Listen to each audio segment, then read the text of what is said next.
है बहुत ही महत्वपूर्ण है परीक्षा के दृष्टिकोण से भी। और जो भी मतलब जो है परीक्षा, चाहे वो जो है शिक्षक परीक्षा देंगे सक्षमता की, या फिर जो टीचर एग्जामिनेशन की तैयारी कर रहे हैं उनके लिए, और जो टीचर हैं जो पढ़ाते हैं उनके लिए भी बहुत महत्वपूर्ण नोट्स है। इससे जो है बहुत सारे क्वेश्चंस बन के आपके सामने आएंगे। तो हम जो है एक एक करके सारे का जो है नोट्स का यहाँ पे क्या करेंगे, अध्ययन करेंगे। आप हमारे साथ बने रहिए। और इसमें शुरू करने से पहले आपसे गुजारिश है, अगर आप नए होंगे हमारे चैनल पे, अभी तक इसे सब्सक्राइब नहीं किया है तो इसे सब्सक्राइब कर लेंगे। आइए अब हम चलते हैं सीधे से और फटाफट से जो है शुरू करते हैं। ये आप देख रहे हैं कक्षा 5 अध्याय 1 हो गया। इसमें सबसे पहले है ना पटना से नाथुला की यात्रा। जो पहला अध्याय है वो है पटना से नाथुला की यात्रा। सिक्किम की राजधानी कहाँ है? गंगटोक है। ये पहला आपका प्रश्न बन गया। सिक्किम की राजधानी गंगटोक है। दार्जिलिंग पश्चिम बंगाल राज्य का सुंदर पर्वतीय स्थल है। सुंदर पर्वतीय स्थल है। टाइगर हिल कहाँ है? तो टाइगर हिल दार्जिलिंग में है। टाइगर हिल दार्जिलिंग में है। नेचुरल हिस्ट्री म्यूजियम लॉन्च है। Botanical garden zoological park Darjeeling में है। हिमालय पर्वतारोहण स्थान जो है दार्जिलिंग में है। ये स्थापित हुआ था 1954 में। तेजिंग तेंजिंग शुरुआत में तेंजिंग 20 साल की उम्र में कुली का काम करते थे। तेंजिंग का जन्म तिब्बत में हुआ था, बाद में भारत के मूल निवासी बने। तेंजिंग का जन्म कहाँ हुआ था? तिब्बत में हुआ था, और वो बाद में जो है भारत के मूल निवासी बने। बचपन का दिन इन्होंने नेपाल में बिताया था। सन 1953 में Tenzing Norgay sir Edmund Hillary पर्वत श्रृंखला के सबसे ऊपर शिखर एवरेस्ट, जो कि 18,848 मीटर पे चढ़े और भारत का झंडा लहराया। तेंजिंग नोर्गे को सिरदार की उपाधि मिली थी। तेंजिंग नोर्गे को सिरदार की उपाधि मिली थी। हाल फिलहाल में बिहार के पर्वतारोही श्रीमती निरुपमा अग्रवाल ने माउंट एवरेस्ट की चोटी पर विजय प्राप्त की। गंगटोक समुद्र तल से लगभग 6,000 फीट की ऊंचाई पर स्थित सिक्किम राज्य की राजधानी है। सिक्किम की प्रमुख नदी तीस्ता है। सिक्किम की प्रमुख नदी क्या है? तीस्ता है। सिक्किम की प्रमुख नदी तीस्ता है। सिक्किम में लेपिया नेपाली भूटिया निवास करती है। कौन कौन लोग निवास करते हैं? तो लेपिया नेपाली भूटिया निवास करती है। रूमटेक मोंटेसरी करमापा बौद्ध धर्म गुरु का निवास। यह बौद्ध धर्म का दर्शनीय स्थल है। सिक्किम में है। कहाँ पे है? सिक्किम में है। ये आपका जो है बहुत ही इम्पोर्टेंट है, याद रखेंगे। रूमटेक मोंटेसरी करमापा बौद्ध धर्म का गुरु का निवास कहाँ है? तो सिक्किम में है। नाथुला सिक्किम में है। नाथुला कहाँ स्थित है? सिक्किम में है। नाथुला का रास्ता प्राचीन काल में सिल्क मार्ग के नाम से जाना जाता था। तो ये देखिए कई सारे इससे जो है क्वेश्चन आपको बन रहे हैं। चलते हैं अध्याय 2। अध्याय 2 हो गया खेल के बारे में। देखिए खो खो। कुल खो खो में 12 लोग होते हैं, जिसमें 9 और मुख्य 3 विकल्प है।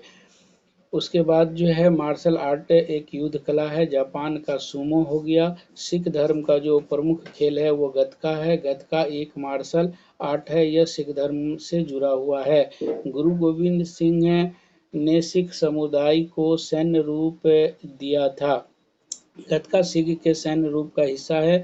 यह आत्मरक्षा के लिए भी सिखाया जाता है। सिख समुदाय के लोग वैसाखी तथा गुरु गोविंद सिंह जयंती के मौके पर इसे खेलते हैं। इसे क्या करते हैं? खेलते हैं। इस खेल को हिंदू और मुस्लिम धर्म के लोग भी खेलते हैं। इस खेल को हिंदू और मुस्लिम धर्म के लोग भी खेलते हैं। ये हो गया आपको सिख धर्म से जानकारी। अब आइए बीजों का बिखरना।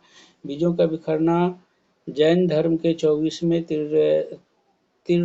तीर्थकर वर्धमान महावीर का मंदिर जमुई जिला के सिकंदरा प्रखंड स्थित लछुआड़ गांव में है। लछुआड़ गांव में है। जैनियों का एक समूह इसे महावीर की जन्म स्थली मानता है। फिर पेड़ पौधे कहीं भी क्यों उग जाते हैं? इस तरह के बिखरते बिखरते बीज में क्या है? चटकर फटकर बिखरने वाले बीज कौन सा है? वो हर सिंगार है। गुलमेहदी का जो है बीज है वो चटकर फटकर बिखेरता है। हवा में उड़ने वाले बीज कौन सा है? हवा में उड़ने वाले बीज कपास के बीज है। पानी में तैरकर बिखरने वाले बीज कौन है? कमल और कुमुदनी का बीज जो है पानी में तैरकर बिखेरने वाले बीज है। जानवरों के सवारी कर बिखरने वाले बीज जो है गोखरू का बीज है। गाय भैंस आदि जैसे जानवरों के शरीर में चिपका कर बिखेरा जाता है। पक्षियों द्वारा बिखराव होने वाले बीज जो है पीपल, बरगद और अमरूद का अब देखेंगे कहीं भी ये निकल आता है।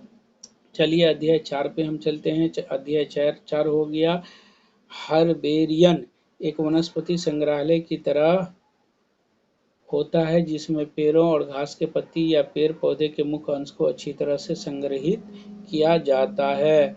फिर ऐतिहासिक स्मारक, बहुत इंपॉर्टेंट जो है ये अध्याय है। नालंदा विश्वविद्यालय संसार का प्रथम आवासीय विद्यालय था। इसमें लगभग 10,000 से अधिक छात्र और 2,000 शिक्षक थे। इस ज्ञान केंद्र में विश्व के कोने कोने से विद्वानों तथा छात्रों को आकर्षित किया।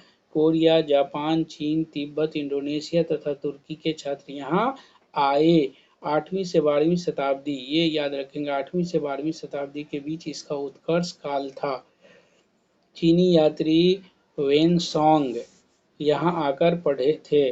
वेंगसोंग हर्षवर्धन के शासनकाल में भारत आया था। ये भी इम्पोर्टेंट है। वेंगसोंग चीनी यात्री किसके शासनकाल में भारत आया था? तो हर्षवर्धन के भारत काल में। 12वीं शताब्दी के अंत तक इसका अंत हो गया। बख्तियार खिलजी ने इसको ध्वस्त किया। इसमें 8 अलग अलग प्रांगण, 10 मंदिर थे जिसमें अनेक ध्यान केंद्र थे। पुस्तकालय को धर्मगंज जो 9वीं मंजिल इमारत था। 3 पुस्तकालय रत्न दधि, रत्नरंजक तथा रत्न सागर था। इसके प्रवेश द्वार पर 4 द्वार पंडित होते थे जो प्रवेश देने के लिए विश्वविद्यालय में प्रवेश परीक्षा लेते थे। इस विश्वविद्यालय को नए सिरे से पुनर्जीवित करने का प्रयास हो रहा है। यह कार्य एपीजे अब्दुल कलाम के मार्गदर्शन में प्रारंभ हुआ था तथा डॉक्टर अमृत सेन और अन्य के देखरेख में ये चल रहा है। ये आपको चल रहा है। चलते हैं अब बिहार के स्मारक, देखिए क्या क्या है बिहार के स्मारक में। मगध की राजधानी गिरिवर्ज, राजगीर या पाटलिपुत्र। मगध की राजधानी कहाँ? गिरिवर्ज, राजगीर या फिर पाटलिपुत्र। नालंदा विश्वविद्यालय, नालंदा गुप्त वंश के शासन कुमार गुप्त ने इसका निर्माण किया था। विक्रमशिला विश्वविद्यालय भागलपुर, पाल वंश के शासक धर्मपाल ने इसका निर्माण करवाया था। बौद्ध गया, महात्मा बुद्ध को पीपल के वृक्ष के नीचे ज्ञान की प्राप्ति हुई। फिर वैशाली में वैशाली महावीर का जन्मस्थली, जैन धर्म के 24वें तीर्थंकर थे। सिखों के अंतिम गुरु गुरु गोविंद सिंह, पटना साहिब में इनका जन्म हुआ था। सूफी संतों का केंद्र जो है वो बिहार को कहा जाता है। अशोक के स्तंभ नंदनगढ़, लोरिया तथा कोल्हुआ से प्राप्त हुआ है। मोतिहारी का केसरिया का स्तूप विश्व का सबसे ऊंचा तथा बड़ा बौद्ध स्तूप है। मोतिहारी का कौन? केसरिया का स्तूप विश्व का सबसे ऊंचा और बड़ा बौद्ध स्तूप है। गोलघर कहाँ है? पटना में है। देव सूर्य मंदिर कहाँ है? औरंगाबाद में है। जल मंदिर कहाँ है? पावापुरी में जल मंदिर है। पावापुरी में जल मंदिर है।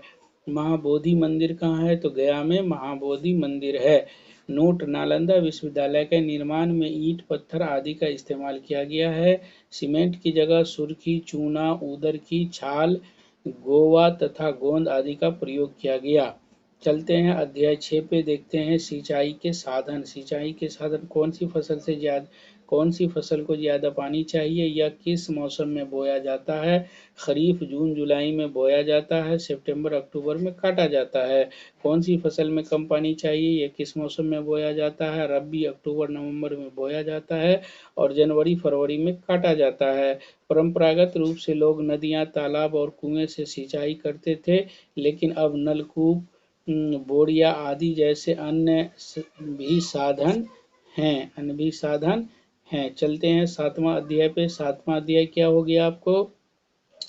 7वां अध्याय है जितना खाओ उतना पकाओ। शेखपुरा में बारात, खाना खाकर 20 लोग बीमार। कम अवधि तक संरक्षित रहने वाले खाद्य पदार्थ का तरीका शिक्षक इस तरह से खुद बनाएं और बच्चों को बताएं। लंबी अवधि तक संरक्षित रहने वाले खाद्य पदार्थ तरीका शिक्षक ये भी खुद बनाए और बच्चों को बताए। अब आइए बहुत इम्पोर्टेंट इस मतलब पुस्तक का जो है इम्पोर्टेंट में बहुत ही इम्पोर्टेंट अध्याय ये है, रॉस की जंग मलेरिया के संग। मलेरिया एक व्यक्ति को दूसरे व्यक्ति से फैलने वाली एक संक्रामक बीमारी है। मलेरिया के बारे में सर्वप्रथम रोनाल्ड रॉस ने ही बताया। रॉस का जन्म भारत में उत्तराखंड राज्य के अल्मोड़ा नामक शहर में हुआ था। कुन्नैन की पत्नियां छाल से इसका इलाज होता था। मादा एनाफिल मच्छर से यह रोग होता है। ये क्वेश्चन हो गया, मलेरिया किस मच्छर से ये रोग होता है, तो एनाफिल मच्छर से ये रोग होता है। अध्याय 9, मैंने नक्शा बनाया। बिहार के मानचित्र का अध्ययन। परीक्षा दृष्टिकोण से बिहार का मानचित्र, भारत का मानचित्र, वर्ल्ड का मानचित्र महत्वपूर्ण है, इसका आप अध्ययन कर लें। फिर आइए अध्याय 10 में चलते हैं। हमारी फसलें हमारा खान पान। सर्दी में रब्बी कौन फसल लगाते हैं? सर्दी में कौन कौन फसल लगाते हैं, तो गेहूं, सरसों, जौ, धनिया, गाजर, आलू, प्याज, टमाटर, मटर। गर्मी में तरबूज, खीरा, ककड़ी, उड़द, मूंग, सोयाबीन। आमतौर पर ज्यादा फसल सबसे कम समय में उपजता है। फिर बरसात में लगाई जाने वाली फसल को खरीफ फसल, सर्दी में लगाई जाने वाली फसल को रब्बी फसल कहा जाता है। सर्दी में लगाई जाने वाली फसल को रब्बी फसल और बरसात में लगाई जाने वाली फसल को खरीफ फसल कहते हैं। गर्मी में लगाई जाने वाली फसल को जायद फसल कहते हैं।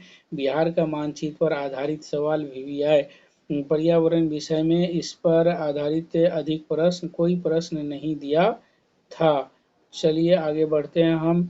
भोज पदार्थ स्थान, ये हो गया आपको भोज पदार्थ, ये हो गया स्थान। इडली डोसा कहाँ का है? दक्षिण भारत का है। पाव भाजी है मुंबई का। लिट्टी चोखा है बिहार का। मछली चावल है पश्चिम बंगाल का। और दाल बाटी हो गया राजस्थान का। ये जो है आपको याद रखेंगे। बिहार का जो है भोज्य पदार्थ प्रमुख कौन सा है, तो लिट्टी चोखा है। आगे बढ़ते हैं हम। अध्याय 11, जगत सुरक्षा संरक्षण। बिहार के पश्चिम चंपारण में वाल्मीकि वन्य जीव अभयारण्य है। बेगूसराय कबाड़ झील और राष्ट्रीय उद्यान एवं बिहार के उद्यान विविध में इसे खुद से पढ़ें। पुस्तक में कोई सवाल इस नहीं दिया हुआ है। विश्नोई राजस्थान की एक जनजाति है। ये वन तथा वन प्राणियों की रक्षा करते हैं। चलते हैं अगला अध्याय में। मान गए लोहा।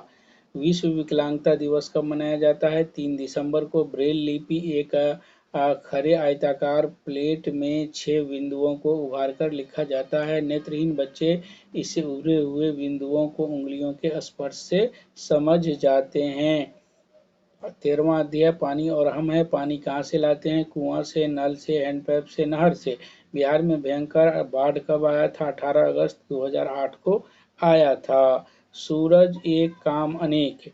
सौर कुकर, सूर्य के ताप से खाना। सूर्य की शक्ति को हम कई प्रयोग में लाते हैं, इसे सौर ऊर्जा कहते हैं। सौर कुकर की दीवारें और पेंदी काले रंग से पुती होती है। ऊपरी ढक्कन पारदर्शी कांच का होता है। इसमें लगा दर्पण प्रकाश की किरणों को अंदर रखी खाने की चीजों पर डालता है। इसे एल्युमिनियम के डब्बे में रखा खाना पक जाता है। क्या होता है? पक जाता है। पक जाता है। सौर ऊर्जा से छोटी छोटी बैटरियां चार्ज की जाती है। मोटर गाड़ियां चलाई जा रही हैं। कृत्रिम उपग्रह में भी ऊर्जा प्राप्त करने के लिए इसका प्रयोग होता है। अब तो रेलगाड़ी चलाने पर भी विचार हो रही है। किससे? सौर ऊर्जा से। चलिए अध्याय नंबर 15, हमारा जंगल। हमारा जंगल। हमारा जंगल में क्या हो गया? सबसे पहले हमारा जंगल हो गया आपको वाल्मीकि राष्ट्रीय उद्यान में बाघ का मुख्य रूप से संरक्षण किया जाता है। मुख्य रूप से संरक्षण किया जाता है। हिरण पौधा खाता है। बाघ हिरण को, अगर बाघ खत्म हो जाए और हिरण की संख्या बढ़ जाए तो क्या होगा? पेड़ों की संख्या में कमी आ जाएगी और पर्यावरण संतुलन बिगड़ जाएगी। धरहरा की परंपरा पर्यावरण के प्रति संवेदनशील। भागलपुर जिले में नवगछिया प्रखंड में यह परंपरा प्रचलित है। बेटियों के जन्म को पर्यावरण संरक्षण का अवसर मानते एक उत्सव का रूप दिया और बेटियों के जन्म पर 10 पौधा ये लगाते हैं। क्या करते हैं हम? अध्याय 16, चलो सर्वे करें, नो एग्जाम पॉइंट। रामू काका की दुकान, नो एग्जाम पॉइंट। अध्याय 18, आवास, नो एग्जाम पॉइंट। और फिर इसी तरह से जो है 19वां अध्याय है, तरह तरह के व्यवसाय, किसान, बुनकर, लोहार, राजमिस्त्री, मोची, डाकिया, शिक्षक।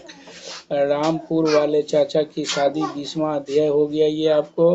बंगाल में शुभ कार्यों के समय उल्लू उल्लू ध्वनि तथा शंख ध्वनि करने की प्रथा है। फिर लक्की जब बीमार पड़ा 21वां हो गया आपको। लक्की को मलेरिया हो गया, जो एक संक्रामक एक व्यक्ति से दूसरे व्यक्ति में फैलने वाला रोग है। मच्छर वाले रोग को कैसे बचाएं? मच्छरदानी इस्तेमाल, धुआं करना, पानी जमाव में मिट्टी तेल छिड़काव। ये हो गया आपको। उम्मीद है कि आपको ये पसंद होगा। मैं आपको बताते चलूं कि तीसरा कक्षा का, चौथा कक्षा का भी मैंने वीडियो बना के डाल दिया है। आपको करना ये है 3 से 4 बार 5 बार एक वीडियो को पूरा सुनना है। आपका पर्यावरण और हम पूरा कंप्लीट हो जाएगा। आप सब लोग आए देखे, इसके लिए थैंक्स।